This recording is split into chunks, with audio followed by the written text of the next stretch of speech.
సర్వ పాప పరిహారం కోసం రక్త ప్రోక్షణం అవశ్యమని, సర్వ పాప పరిహారం కోసం రక్త ప్రోక్షణం అవశ్యమని, మనుషులలో ఎవ్వరు బలికి పనికిరారని, పరమాత్ముడే బలి అయి తిరిగి లేవాలని ఆర్య ఋషులు పలికిన వేద సత్యం క్రీస్తులోనే నెరవేరెనుగా.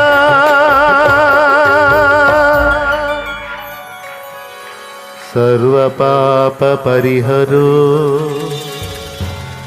రక్త ప్రోక్షణమవశ్యం, తద్రక్తం పరమాత్మేణ